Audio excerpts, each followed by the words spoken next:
मेरा नाम पूनम है। मेरी उम्र 19 साल है। मैं एक बहुत गरीब गांव में रहती थी। मेरे माता पिता दोनों बचपन में ही इस दुनिया से चले गए थे। तब मेरे भाई ने ही मुझे पाल पोस कर बड़ा किया था। लेकिन जब मेरे भाई की शादी हो गई तो भाभी के आ जाने के बाद मेरे भाई में भी बहुत सारे बदलाव आ गए थे। मेरी भाभी दिन भर मुझसे घर का कामकाज करवाया करती थी। उन्होंने मुझे घर में एक नौकरानी की तरह रखा हुआ था। मैं जब भी अपने भाई से अपने खर्चे के लिए पैसे मांगती तो वह भाई को मना कर देती और यही कहती कि इसे पैसे अब देने की कोई जरूरत नहीं। अगर आज तुमने इसे पैसे दिए तो यह आगे चलकर और ज्यादा पैसे मांगेगी, जो कि बिल्कुल भी अच्छी बात नहीं है। आगे चलकर इसकी शादी भी होगी, दूसरों के घर जाकर तब भी यही सब करती रहेगी तो हमारा ही नाम खराब होगा। मेरी भाभी हमेशा ही मेरे भाई को भड़काया करती थी। मेरे भाई की शादी मेरे दूर के रिश्तेदार ने करवाई थी। धीरे धीरे मेरा भाई भी अपनी बीबी की बातों में आकर मेरे साथ बहुत ज्यादा बुरा बर्ताव करने लगा था। मैं मन ही मन बहुत ही ज्यादा दुखी हुआ करती थी। मैं जब भी अपनी सहेलियों के साथ बैठा करती थी तो अपने सारे दुख दर्द भी भूल जाया करती थी। सहेलियों के साथ बैठकर मेरा भी मन लग जाया करता था। मेरी सहेलियों की भी शादी अब जल्द से जल्द हो रही थी, क्योंकि हमारे गांव में लड़कियों की शादी कम उम्र में ही कर दी जाती। लेकिन माँ बाप लड़कियों की शादी में लड़के वालों को मुंह मांगी कीमत भी अदा किया करते थे। शादी होते देखकर मेरे भी कई सारे अरमान जाग उठे थे। मेरा भी मन था कि मेरी शादी एक ऐसा इंसान से हो जो मुझे बहुत प्यार करे। मेरी सहेलियां भी मुझे अपनी सुहागरात की बातें बताया करती थी, जिसे सुनकर मेरा भी मन करने लगा था। मैं कम उम्र की थी, इसलिए मुझे सुहागरात के बारे में बिल्कुल भी पता नहीं था। अपनी सहेलियों की बातें सुनने के बाद मैं भी यही सोचती थी कि मैं इसी तरह अपने पति के साथ सुहागरात की रात में प्यार लुटाया करूंगी। अब मैं दिन रात यही सोचा करती थी कि जब मेरी भी शादी होगी तब मैं खूब मजे किया करूंगी। इस तरह मैं अपनी जिंदगी काट रही थी। घर के कामकाज करके मैं शाम को अपनी सहेलियों के साथ बैठकर बातें किया करती थी। अक्सर मुझे अपने पति के साथ सुहागरात के बारे में वह बताया करती थी। मैं भी उनकी बातों को सुन सुनकर बहुत खुश हुआ करती थी। धीरे धीरे अब मेरी भी शादी की उम्र हो चुकी थी। इसी वजह से मेरे भाई ने भाभी से बताया कि वह मेरे लिए रिश्ता ढूंढने लगे हैं, जिसे सुनते ही भाभी तुरंत खड़ी हो गई और कहने लगी, कोई जरूरत नहीं है। जब भाई और मैंने भाभी की तरफ देखा तो वह कहने लगी, मेरा मतलब है कि मैं खुद अपनी ननंद के लिए अच्छा सा रिश्ता ढूंढ चुकी हूँ। यह सुनते ही मेरे चेहरे पर एक मुस्कुराहट आ गई। मैंने सोचा चलो आज कहीं ना कहीं भाभी के दिल में मेरे लिए मोहब्बत तो जाग उठी, क्योंकि वह एक औरत है और मेरी शादी भी एक अच्छे से घराने में करेगी। यही सोचते सोचते अब कुछ दिन बीत चुके थे। तभी भाभी एक दिन हमें कहने लगी कि कविता, एक लड़के के यहाँ रिश्ता पक्का कर दिया है। जब मैंने यह बात कही कि भाभी आपने तो मुझे उस लड़के से अभी मिलवाया भी नहीं है, तब भाभी कहने लगी, यह कोई बात हुई, लड़कियां भला लड़कों से मिलती है क्या? मैंने कहा कि ठीक है, तो आपने भाई से क्यों नहीं मिलवाया? दोस्तों, मेरी भाभी जो थी वह बड़ी ही चालाक किस्म की औरत थी, क्योंकि उन्हें पता था कि मेरी शादी में लड़के वालों की डिमांड के अनुसार उन्हें पैसा देना पड़ेगा। इसलिए उन्होंने बड़ी ही चालाकी से मेरे भाई से कहा कि उन्होंने एक बहुत ही अच्छे घराने के लड़के से मेरा रिश्ता पक्का कर दिया है। और खुशी की बात तो यह है कि इस लड़के के परिवार वालों ने शादी के लिए कोई डिमांड नहीं की है, यानी कि हमारा कोई खर्चा भी नहीं होगा। जिसे सुनकर भाई कहने लगा, ये तो बहुत ही अच्छी बात है। मुझे मेरी बीवी पर पूरा भरोसा है, वह मेरी बहन के लिए बेहतर लड़का ही चुनेगी। मैंने भी सोचा कि चलो अच्छी बात है, भाई के ऊपर भी ज्यादा खर्चा नहीं आएगा। इसी तरह कुछ दिन बीत चुके थे। भाभी के कहने से मेरी शादी एक हफ्ते के बाद होने वाली थी। उन्हीं हफ्तों में अपनी शादी के लिए मैं बड़ी बेकरार थी और अंदर ही अंदर मैं बहुत खुश हो रही थी। मेरी सहेलियों ने भी मुझे शादी की रात की पूरी ट्रेनिंग पहले से ही दे दी थी, ताकि मुझे कोई भी परेशानी ना हो। इसी तरह दिन गुजर चुके थे। अब मेरी शादी की रात भी पास आ चुकी थी। मेरी शादी रात के समय होने वाली थी, इसी वजह से मैं दूल्हे को बिल्कुल भी नहीं देख पाई थी। भाभी ने चुपचाप मुझे सोफे पर ले जाकर बैठा दिया। मैं बड़ी बेकरार हो रही थी, अब आने वाली जिंदगी के बारे में सोच रही थी। जब मेरा खुद का घर होगा, मेरा खुद का परिवार होगा और मुझे अपने भाई भाभी के घर नौकरानी बनकर बिल्कुल भी नहीं रहना पड़ेगा। लेकिन मैं शायद गलत थी। कभी कभी हम जो सोचते हैं वैसा बिल्कुल भी नहीं होता, क्योंकि किस्मत में हमारे क्या लिखा होता है यह हमें बिल्कुल भी नहीं पता होता है। बड़ी ही सादगी के साथ उस दिन मेरी शादी हो गई थी। मैं शादी करके अपने पति के साथ ससुराल चली गई। जब मैं घर के अंदर दाखिल हुई तो बहुत ही पुराना सा घर था, जहां पर दीवारों पर बिल्कुल भी पेंट नहीं किया गया था। मैंने सोचा कि शादी वाला दिन है, कम से कम लड़के वालों को अपने घर की मरम्मत तो करवा लेनी चाहिए थी, लेकिन मैंने इस बात को ज्यादा गौर नहीं किया।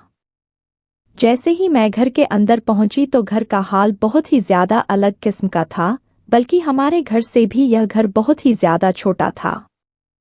घर में मेरी सास और मेरे पति ही अकेले रहा करते थे। मेरी सास थोड़ी बुजुर्ग थी, इसी वजह से कुछ रस्म करने के बाद वह अपने कमरे में चली गई थी।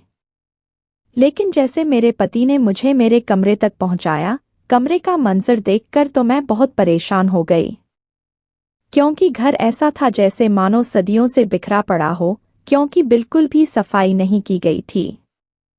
मेरे पति ने कमरे में भेजकर मुझे कहा कि मैं कुछ देर बाद वापस आता हूँ, तुम बैठकर यहाँ आराम करो। अब मैं बिस्तर पर बैठकर बड़ी बेबसी से अपने पति का इंतजार कर रही थी। मैंने सोचा चलो घर जैसा भी हो, लेकिन पति तो अच्छा निकला, क्योंकि उसने शादी के दौरान हमसे कोई भी डिमांड नहीं की थी, इसीलिए मैं बहुत ही ज्यादा खुश थी। अब मैं अपने पति के साथ आने वाले वक्त के बारे में सोच रही थी। मुझे किस तरह अपने पति से प्यार करना है, पति को कैसे अपनी तरफ करना है, सुहागरात कैसे मनानी, यही सोच सोचकर मैं मन ही मन बड़ी ही खुश हो रही थी। लेकिन फिर पूरे 2 घंटे के बाद मेरा पति कमरे में दाखिल हुआ, लेकिन वह जिस हाल में आया था उसे देखकर तो मैं पूरी तरह चौंक गई, क्योंकि वह पूरा शराब के नशे में धूत था। मैंने अपने पति को पकड़ा और उन्हें बिस्तर पर बिठाया। तभी मेरे पति ने मुझे पकड़कर बिस्तर पर धक्का दे दिया और फिर लाइट बंद करते ही पूरे जोश के साथ मेरे साथ जो किया, उन्होंने मेरी चीख निकाल दी थी। मैं चाहती थी कि मेरा पति मुझसे बेपनाह प्यार करे, लेकिन जिस हाल में और जिस तरीके से यह मुझ पर प्यार लुटा रहा था, यह मुझे बड़ा ही खराब लग रहा था। मुझे ऐसा लग रहा था मानो कोई मेरे साथ जबरदस्ती कर रहा हो, लेकिन अभी तक भी मुझे सच्चाई के बारे में बिल्कुल भी पता नहीं था। वह सच्चाई जिसे मेरे भाभी ने मुझसे और मेरे भाई से छुपा कर रखा था। मेरी भाभी ने बहुत ही चालाकी से यह खेल खेला था। दूसरे दिन जब मैं उठी तो मुझे बिस्तर से उठने की हिम्मत भी नहीं हो रही थी। मेरा पूरा बदन कमजोर हो चुका था, लेकिन सुबह सुबह मेरी सास दरवाज़ा खटखटाने लगी थी। वह मुझे कहने लगी कि बहू जल्दी उठो और घर की साफ सफाई करो, जिसे सुनकर मैं हैरान रह गई थी। भला कौन सी सास बहू को दूसरे ही दिन घर की सफाई के लिए कहती है, लेकिन मैंने सोचा कि शायद इनकी यही परंपरा होगी। इसी वजह से मैं नहा धोकर कमरे के बाहर निकली तो मेरी सास ने मुझे झाड़ू पोछा पकड़ा दिया और कहा, पूरे घर की अच्छी तरीके से सफाई करो। मैं बहुत समय से घर की अच्छी तरीके से सफाई नहीं कर पाई थी, अब तो तुम आ गई हो तो अब से तुम ही किया करोगी। यह सब देखकर मैं आंखें बड़ी बड़ी करके अपनी सास की तरफ देख रही थी। इसका क्या मतलब था, लेकिन नई नई शादी हो जाने की वजह से मैं अभी अपनी सास से कोई सवाल जवाब नहीं कर सकती थी, इसी वजह से मैं चुप रही। इसी तरह मैंने सारा दिन घर की सफाई में बिता दिया था। मेरे हाथों की जो मेहंदी थी वह भी एक ही दिन में धुल चुकी थी, क्योंकि घर काफी दिनों से गंदा पड़ा था, जिसे साफ करते करते मेरे हाथों की मेहंदी जो थी वह उतरने लगी थी। मैंने सोचा चलो आज मेरा पहला दिन है और ससुराल में तो यह सब करना ही पड़ता है, और घर भी तो मेरा खुद का ही है। यह सोचकर मैंने रात का खाना बनाकर तैयार भी कर दिया। मेरी सास ने खाना खाया और जब मैं अपने पति का इंतजार करने लगी तो मेरी सास मुझे कहने लगी कि तुम्हें कोई जरूरत नहीं है, वह खुद ब खुद खाना खा लेगा। मैंने अपनी सांस की बात को मान लिया था और मैं वहीं पर खाना खाने लगी और मेरी सांस अपने कमरे में चली गई। तब मैं अपने पति का इंतजार कर रही थी। आज फिर रात को मेरा पति लेट वापस आया था और वह आज भी बहुत नशे की हालत में था, जिसे देखकर मैं फिर से परेशान होने लगी। आज भी मेरे पति ने पहली रात की तरह ही मुझ पर अपनी हुकूमत जमाई थी। मैंने कई बार उन्हें पीछे करने की बहुत ही कोशिश की, लेकिन मेरे पति की जो पकड़ थी वह इतनी मजबूत थी कि मैं उन्हें अपने से दूर भी ना कर सकी। ऐसे ही दिन गुजरने लगे थे। मुझे ऐसा लग रहा था मानो इस घर में काम करने के लिए आई हूँ, और रात को भी इसी तरह का यह सिलसिला शुरू हो चुका था। मेरा पति रोज रात को नशे की हालत में आता और मेरे साथ जो जबरदस्ती करता। धीरे धीरे मुझे समझ में आने लगा था कि मेरी भाभी ने ही मुझको फंसाया है। उन्होंने मेरी जिंदगी बर्बाद कर दी है। उन्होंने मेरी शादी एक शराबी आदमी के साथ कर दी है, जिसके बदले में ससुराल वालों ने कोई डिमांड नहीं की थी। मेरा दिल बहुत किया था कि मैं अभी जाकर अपने भाई भाभी को यह सारी सच्चाई के बारे में बता दूं, लेकिन मुझे पता था कि मेरा भाई फिर से मुझ पर यकीन नहीं करेगा और फिर वह भाभी का ही साथ देगा।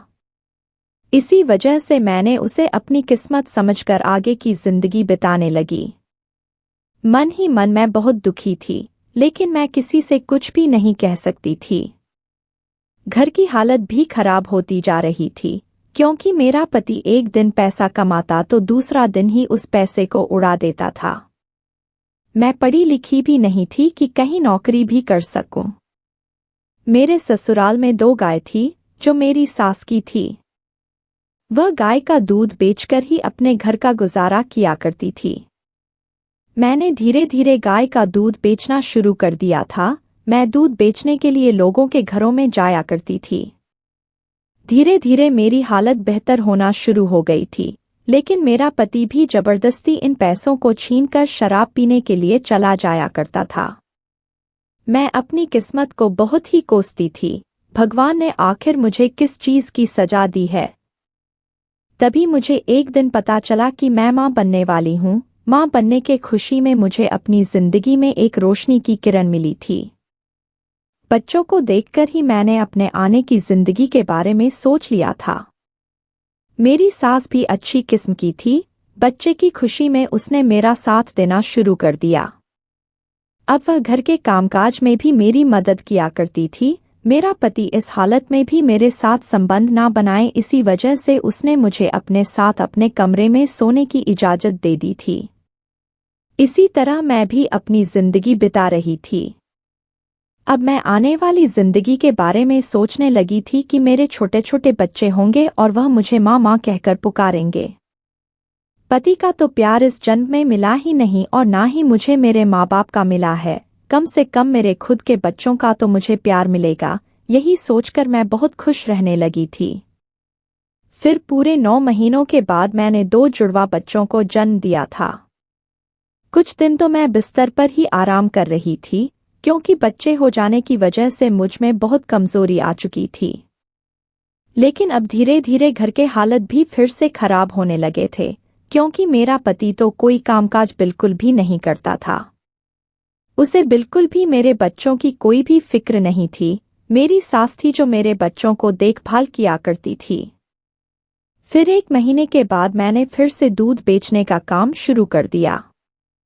1 महीने दूध ना बेचने की वजह से जो मुझसे दूध खरीदा करते थे, उन्होंने किसी और से दूध लेना शुरू कर दिया था। इसी वजह से अब मुझे दूध बेचने में परेशानी होने लगी थी। मैं जब शाम को अपने बच्चों के पास आती तो बच्चे भूख से बिलखते रहते और रो रहे होते, जिसे देखकर मेरे दिल पर काफी दर्द होता था। मन ही मन में बहुत दुखी होती थी कि कम से कम अपने बच्चों के लिए भी कुछ नहीं कर पा रही हूँ। मेरी सास मुझे बहुत हिम्मत दिया करती थी। वह मुझे हमेशा कहती थी कि तुम बहुत ही बहादुर लड़की हो, तुम बिल्कुल भी हार मत मानो, देखो कहीं दूसरी जगह पर जाकर दूध बेचा करो, शायद वहां किसी को जरूरत हो। यही सोचकर दूसरी जगह पर जाकर लोगों के घरों में मैंने दूध बेचना फिर से शुरू कर दिया था। कुछ दिन तो मुझे थोड़ी परेशानी हो रही थी, लेकिन बाद में धीरे धीरे मेरे दूध की बिक्री फिर से होने लगी। लोग मेरे दूध के बदले मुझे काफी अच्छी कीमत भी देने लगे थे, जिससे मेरे घर के हालत बहुत अच्छे होने भी शुरू हो चुके थे। एक दिन जहां मैं दूध बेचने के लिए रोज जाया करती थी, वह एक औरत थी जिससे मेरी मुलाकात हुई थी। वह औरत मुझे कहने लगी कि तुम्हारा दूध बाकी दूध वालों के मुकाबले काफी अच्छा होता है। तुम एक काम करना, यहाँ से कुछ दूर एक बहुत बड़ा सा बंगला है, तुम वहां पर ही रोज दूध देकर आना। वहां पर तो तुम्हें काफी अच्छे पैसे भी मिल जाएंगे। जिसे सुनते ही मुझे अंदर ही अंदर बहुत ही खुशी हुई। मैं बहुत ईमानदार औरत थी, मैंने कभी भी दूध में मिलावट नहीं की थी, इसी वजह से लोग मुझसे दोबारा दूध खरीदा करते थे। दूसरे दिन उस औरत के कहने के मुताबिक मैं उस पते पर पहुंच गई थी। वह बंगला काफी ज्यादा दूर भी था। चलते चलते मेरे पैरों में सूजन आने लगी थी।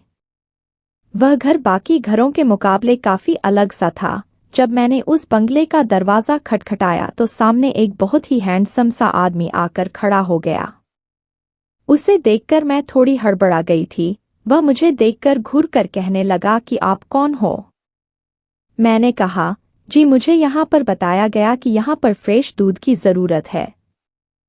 उस आदमी ने कुछ देर मुझे ऊपर से लेकर नीचे तक देखा और फिर मेरे दूध को देखकर मुझसे कहने लगा, तुम अपने दूध में मिलावट तो नहीं करती हो? मैंने कहा, नहीं नहीं, आप एक बार इस दूध को खरीदे, जब आप इसे खरीदेंगे तब आपको खुद पता चल जाएगा। फिर उस आदमी ने कुछ देर सोचने के बाद मुझे कहा, ठीक है, तुम रोज मुझे 1 लीटर दूध दे दिया करो। दूध देने के बाद मैं अपने घर वापस आ गई थी। अब मैं बहुत ही खुश थी, क्योंकि मुझे एक और जगह पर दूध बेचने का काम मिल चुका था। अब मैं रोज इसी तरह दिन रात मेहनत किया करती थी और रात को जब घर आती तो अपने बच्चों के साथ वक्त बिताया करती थी। धीरे धीरे मैं अपने बच्चों की ज़रूरतों को भी पूरा करने लगी थी, लेकिन मेरी जिंदगी में मुश्किलें कम ही नहीं हो रही थी। अभी भी बहुत सारी परेशानी आनी बाकी थी। एक दिन मैं उस आदमी के घर दूध बेचने के लिए गई। जब उसने दरवाज़ा खोला तो कुछ देर बाद ही मुझे अंदर से एक बच्चे की रोने की आवाज़ आने लगी। वह आदमी भागता हुआ उस बच्चे को चुप कराने के लिए घर के अंदर चला गया। बच्चे की पुकार से मैं भी अंदर भागती हुई आई थी। उसका बच्चा बहुत ही ज्यादा रो रहा था। वह बिल्कुल भी चुप नहीं हो रहा था, जैसे वह आदमी बच्चे को चुप करा रहा था। मैं एक माँ थी और इसी वजह से मैंने उस बच्चे को गोद में ले लिया और कहा, मैं इसे चुप करा देती हूँ। वह आदमी मुझे बड़ी बड़ी आंखों से देखते हुए कहने लगा कि तुम तो लड़की हो और तुम कहाँ से बच्चे को संभाल पाओगी। तभी मैंने उनसे कहा कि मेरे भी 2 छोटे छोटे बच्चे हैं, आप एक बार मुझ पर यकीन करो। जब उसने बच्चे को मेरी गोद में दिया तो वह थोड़ी ही देर बाद वह बच्चा चुप हो चुका। वह बच्चा देखने में बड़ा ही खूबसूरत था। उसकी मासूमियत उस बच्चे के चेहरे पर पूरी तरह झलक रही थी। वह आदमी मुझे फिर से बड़ी बड़ी गहरी आंखों से देख रहा था। तभी मुझे कहने लगा कि तुम्हारी उम्र से तो यह अंदाज़ा बिल्कुल भी नहीं लगाया जा सकता है कि तुम भी 2 बच्चों की माँ हो। तभी कुछ देर बाद बच्चा शांत हो जाने के बाद मैंने उस आदमी को बच्चा वापस कर दिया और दूध देने के बाद मैं अपने घर आ चुकी बच्चा थी। अब मैं रोज दूध देने के बाद उस आदमी के साथ बातचीत किया करती थी। वह आदमी बड़ा ही शरीफ इंसान था। उसने बताया था कि उसका एक ही बच्चा है और बच्चे की डिलीवरी के बाद उसकी मां चल बसी थी, तभी से वह बच्चे को खुद ही संभाल रहा है। उसे बहुत दिक्कत होती है बच्चे को संभालने में। मैंने कहा तो आप किसी अच्छी सी लड़की को देखकर शादी भी कर सकते थे। तभी उन्होंने कहा कि नहीं नहीं, कोई भी दूसरी औरत दूसरे बच्चे को मां जैसे प्यार बिल्कुल भी नहीं दे सकती। तभी उस आदमी ने मेरे बच्चे के बारे में भी पूछा। मैंने भी उसे अपनी कहानी बता दी थी। वह आदमी काफी नेक दिल इंसान था। अब मैं रोज उसके घर दूध देने जाया करती थी और उसके बच्चे के साथ थोड़ा वक्त भी बिताया करती थी। उसका बच्चा मेरे साथ काफी अच्छे से घुल मिल गया था। अब मैं इसी तरह अपनी जिंदगी गुजार रही थी। मेरा पति तो अब दिन रात नशे की हालत में ही रहा करता था। उसे तो मेरी और मेरे बच्चों की बिल्कुल भी परवाह नहीं थी। बल्कि उसे तो अपने खुद की सगी माँ की भी कोई चिंता नहीं रहती थी। मेरी सांस अब बुजुर्ग होती जा रही थी और अब मेरे बच्चे भी थोड़े बड़े होते जा रहे थे। धीरे धीरे बच्चों को संभालना मेरे लिए भी मुश्किल होता जा रहा था। फिर एक दिन मेरा बच्चा बहुत ज्यादा बीमार हो गया। डॉक्टर ने मुझे कहा कि दोनों बच्चे जुड़वा हो जाने की वजह से दोनों को ही तुरंत अस्पताल में एडमिट करना पड़ेगा, क्योंकि बच्चों को पीलिया हो गया है और इसके लिए काफी सारे पैसों की भी जरूरत पड़ेगी। मेरे पास इतने सारे पैसे तो बिल्कुल भी नहीं थे। मैं भागती हुए घर आकर अपने पति से भीख मांगने लगी थी, लेकिन वह तो मुझे धक्का देकर दोबारा घर से चला गया। अब मेरे पास कोई रास्ता नहीं था। मैं जिन जिन घरों में दूध बेचा करती थी मैं वहां जाकर भीख मांगने लगी, लेकिन इतनी बड़ी रकम के लिए कोई भी मेरी मदद करने के लिए बिल्कुल भी तैयार नहीं था। मेरे पास सिर्फ अभी एक ही घर बचा था। मैं भागती हुई उस आदमी के घर पहुंची थी। मुझे इतना हड़बड़ाता हुआ देखकर वह आदमी मुझे कहने लगा, क्या हुआ पूनम? मैंने जल्दी से उसके आगे हाथ जोड़ दिए और कहा कि मुझे अभी कुछ पैसों की बहुत ज्यादा जरूरत है, क्योंकि मेरे दोनों बच्चे बीमार हैं और उन्हें जल्द से जल्द हॉस्पिटल में एडमिट करना पड़ेगा। मेरे बच्चों के अलावा मेरा इस दुनिया में कोई भी नहीं है। मेरा पति भी पूरा निकम्मा है। वह अभी मेरी मदद बिल्कुल भी नहीं करना चाहता। उसे तो मेरे बच्चों की बिल्कुल भी चिंता नहीं है। कुछ देर तो वह आदमी सोचने लगा और फिर उसके बाद उसने मुझे एक ऐसी बात कही जिसे सुनकर मेरे तो होश उड़ चुके थे। वह आदमी मुझे कहने लगा कि आज मैं दूध तुमसे बिल्कुल भी नहीं लूंगा। मैंने कहा, अभी आप यह सब बातें क्यों कर रहे हैं? तभी वह कहने लगा, क्योंकि मैं चाहता हूं कि तुम मुझसे शादी कर लो।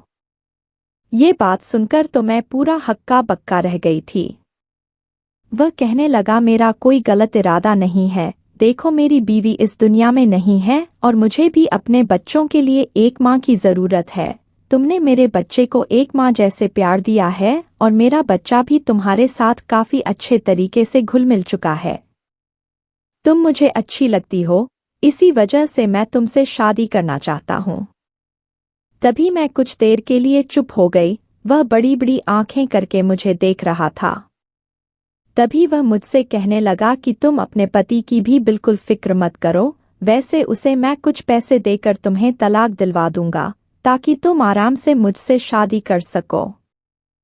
देखो, इसमें तुम्हारी भी भलाई है, क्योंकि तुम्हें भी पता है तुम्हारा पति कभी भी तुम्हारे आने वाले वक्त में तुम्हारे बच्चों के साथ बिल्कुल भी खड़ा नहीं रहेगा। वह एक शराबी इंसान है। एक शराबी इंसान के साथ जिंदगी क्या होती है वो तो तुम अच्छी तरह से जानती हो, और तुम कब तक ऐसे धक्के खाती रहोगी। मैं चुपचाप उस आदमी की सारी बात सुन रही थी। वह आदमी जो बातें कर रहा था वह बिल्कुल सही बात कह रहा था। मैंने जब से शादी की है मैंने तब से कई सारे दुख खुद ही झेले हैं। मेरे पति ने कभी भी मेरा साथ नहीं दिया। उसने कभी भी मेरी ज़रूरत को नहीं समझा, और अगर आज मैं उस आदमी की बात नहीं सुनती तो मेरे बच्चों की भी जिंदगी का सवाल है। मुझे अपने बच्चों के लिए उस आदमी के साथ शादी करनी ही पड़ेगी। तभी मैंने उस आदमी की बात को मान लिया था। फिर उस आदमी ने मुझे 3 लाख रुपए दिए थे, जो मैंने अपने बच्चों को अस्पताल में एडमिट करवाया। कुछ दिन मेरे बच्चों का इलाज चलता रहा और इसके बाद मेरे बच्चे पूरी तरह से सेहतमंद हो चुके थे और अब मैं उन्हें वापस अपने घर में ले आई। अब कुछ दिन बाद वह आदमी मेरे घर पहुंचा। उसने मेरे पति को 1 लाख रुपए दिए और उसके बदले में मेरे पति ने मुझे तलाक दे दिया। उसने एक बार भी मेरे बारे में बिल्कुल भी नहीं सोचा था। मैं भी चुपचाप तलाक के पेपर पर साइन करके उस आदमी के साथ कोर्ट में जाकर शादी कर ली। फिर उसके बाद मैं अपने नए घर आकर रहने लगी। कुछ दिन तो मुझे बहुत ही अजीब सा लग रहा था, लेकिन धीरे धीरे उस आदमी के दिल में मेरे बच्चों को लेकर जो मोहब्बत थी उसे देखकर मैं पूरी पिघल चुकी थी। वह आदमी सच में नेक इंसान था। वह मेरे बच्चों में कभी भी फर्क नहीं करता। उसने मेरे बच्चों को भी अपने बच्चों की तरह ही प्यार किया था। जब भी वह शाम को घर वापस आता तो अपने बच्चे के साथ साथ मेरे बच्चों के लिए भी खिलौना लेकर आता। अब धीरे धीरे मुझे भी उससे प्यार होने लगा था। शादी हो जाने के बाद हमने एक बार भी सुहागरात नहीं मनाई थी, क्योंकि मेरे पति ने मुझे कहा था कि जब तुम चाहोगी तभी मैं तुम्हारे करीब आऊंगा। इसी वजह से मैंने शाम को अपने पति के आने से पहले ही पूरे घर को अच्छी तरह से सजा लिया। जब मेरे पति घर के अंदर दाखिल हुए तो वह मुझे देखकर हैरान हो गए। मैंने सारे बच्चों को दूसरे रूम में सुला दिया था। मैं अपने पति का हाथ पकड़कर उसे अपने साथ कमरे में ले गई। वह कमरे में आकर मुझे बड़ी बड़ी आंखें करके देख रहा था। उसके चेहरे पर हल्की सी मुस्कान थी। मैंने उसका हाथ पकड़कर उससे कहा, तुम जब से मेरी जिंदगी में आए हो तब से मेरी जिंदगी बदल गई है। अब मेरे बच्चों को बेहतर पिता मिल चुका है। अगर तुम मेरी जिंदगी में ना आते तो शायद अभी भी मैं अपनी जिंदगी में परेशानियां झेल रही होती। इसके आगे मैं उनसे कुछ कहने ही वाली थी कि तभी मेरे पति ने मुझे चुप कराते हुए कहा, जो वक्त गुजरा है उसे भूल जाओ और जो वक्त है इसे अच्छे से एंजॉय करो। फिर हम दोनों ने एक दूसरे को गले लगा लिया और फिर हमने एक दूसरे पर खूब जम के प्यार भी लुटाया। आज मेरी जो जन्मों की प्यास थी मैंने वह पूरी कर ली थी। जो शादी को लेकर डर था आज पूरा खत्म हो चुका था। अब मैं अपनी जिंदगी में बहुत ही ज्यादा खुश हूँ।